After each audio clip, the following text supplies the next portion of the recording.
Hello, beautiful people. Okay, here we are on day 36.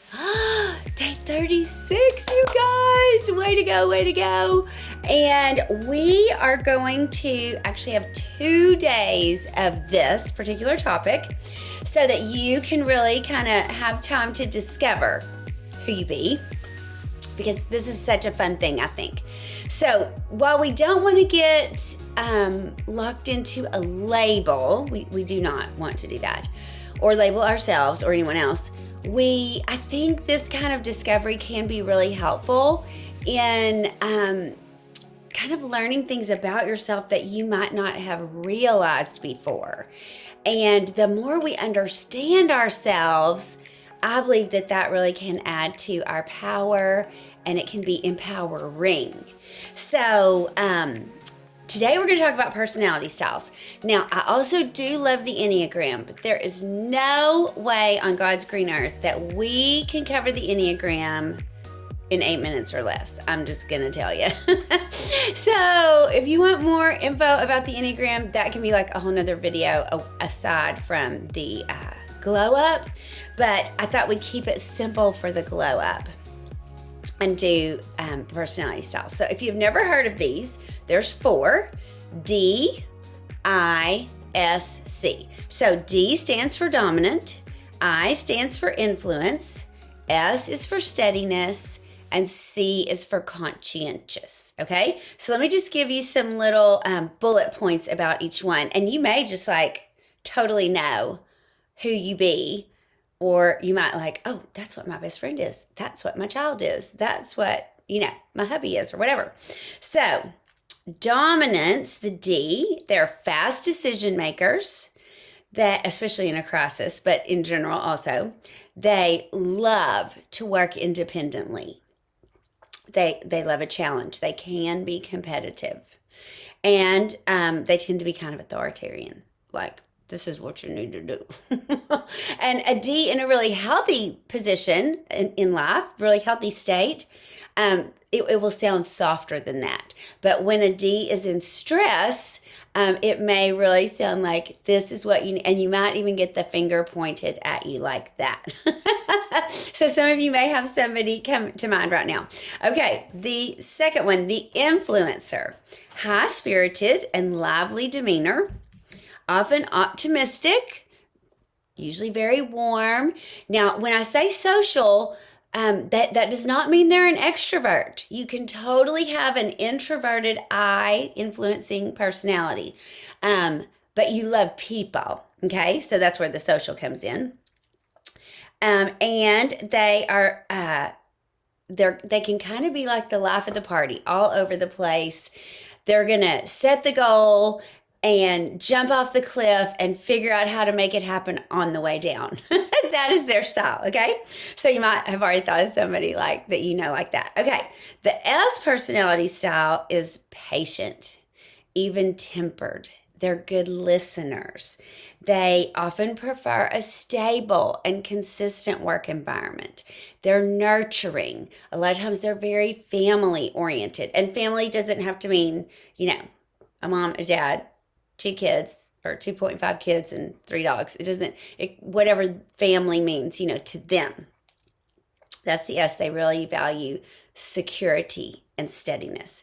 And then the C, conscientious, is they love to dive into details. They do not need a lot of attention on themselves, usually. They do take pride in accuracy. That's really important. And if they're part of a team, it's important to them that the team is aware of the rules or the qualifications and is on the path, And then they're often highly organized in their work. So do you have kind of a picture? So, there are tests and stuff online for sure. But you can also, a lot of times just by hearing about them, think, okay, I bet I'm these 2. So you usually have one that's dominant and one that is just right underneath that. The goal, of course, newsflash, God made us all to be balanced. If you've never heard that truth before. So the goal would be to grow in life where, we are more equal in each category. And sometimes different situations cause different parts of our personality to rise. So, for example, I'll tell on myself. So I'm an I personality, influence personality, but my S is really high as well. So that's not a really normal, if you want to say normal combo. A more common combination is an ID. They're excited, they're the life of the party, they got the big vision, and they want to take everybody with them. And so this is what we're going to do. And they make the decision and go team go, this is where we're going. So to have an I with the S, that's the nurturing and the, I want to take everybody with me, but I want to make sure everybody's good and we can go at your pace, and that there can kind of create conflict within me sometimes to have two that are kind of opposite like that. Also, this is a great tip for you. My amazing girly, she has a lot of C in her, and when she was a little bitty, I taught her it's okay to have a critical eye and notice all the details. It's just not okay to have a critical heart. So if you have small people that you can see the details, the accuracy coming out. I mean, my sweet girl, she even, when she was 8, her closet was color-coded, and she knew the last time she had worn what outfit. Whereas in my closet, you would have to go through the clothes piled on the ottoman to see what I might have worn last, because that's how fast, mama was moving. So, every personality style is perfect, and it can really help, though, to understand one another. We can help give each other grace a lot of times if we're like, oh, that's where that's coming from, right? Let me also tell you the core fears of each personality style, because this can also bring a lot of understanding. So with the D, those are the dominant, the fast decision makers, the let's go somewhere and let's do it fast.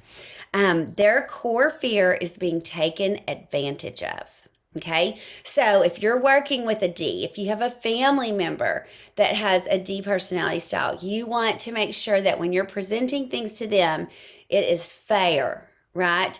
And that it can't be perceived in any way as them not getting the same deal as everybody else, or that you're putting more on them responsibility-wise than others. The core fear of the influencer, the I, is loss of approval. Loss of approval. Can you imagine that? So she's a people person involved, and so losing that approval, not being invited to something. So that's where I came up with the phrase early in my business, everybody wants to be invited. They may have no intention or interest in coming, but we need to invite them, because there's not a soul on the planet that wants to feel like, oh, I was not invited. And that comes from what? My own core fear of being left out, right?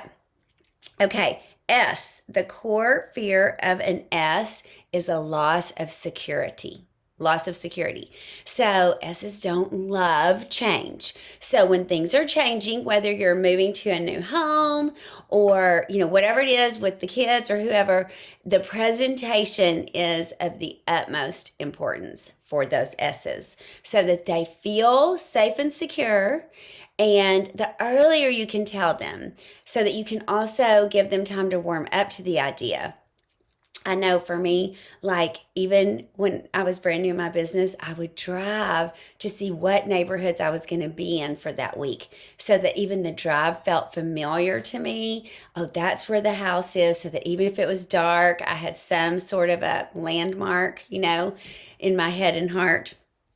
So loss of security, that's the core fear of the S. And the core fear of the C, interestingly enough, again, this is the one that has the most details, and it's the most important to them that we are on the right path, following all the rules.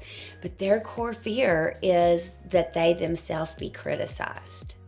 So that's why it's so important, if you have littles that are leaning towards that C personality, just like I taught my girlie, to teach them the difference between having a critical heart and having a critical eye for the details. So can you see how just with only this much information, are light bulbs like going off in your head about you, coworkers, family, friends, neighbors, about, oh, okay, I can see how this could be valuable information. Okay, I'm dying to hear. Tomorrow, what we're going to talk about is what motivates you. What motivates you? The power and force behind your motivations and how to tap into that. So that's going to be a really fun one too. Can't wait. So put your comments below. What do you think might be your top 2 dominant ones, or do you have questions? Have you studied this? Do you already know? I have a girlfriend that she knows she could teach hours of workshops about this. So I've just given you a snippet to just kind of get you started for the glow up for the year of you, to make sure we're getting to know you, beautiful you, and then tap into your strength. So let me know in your comments below. Happy Glow Up Day 36, and I'll see you right back here tomorrow.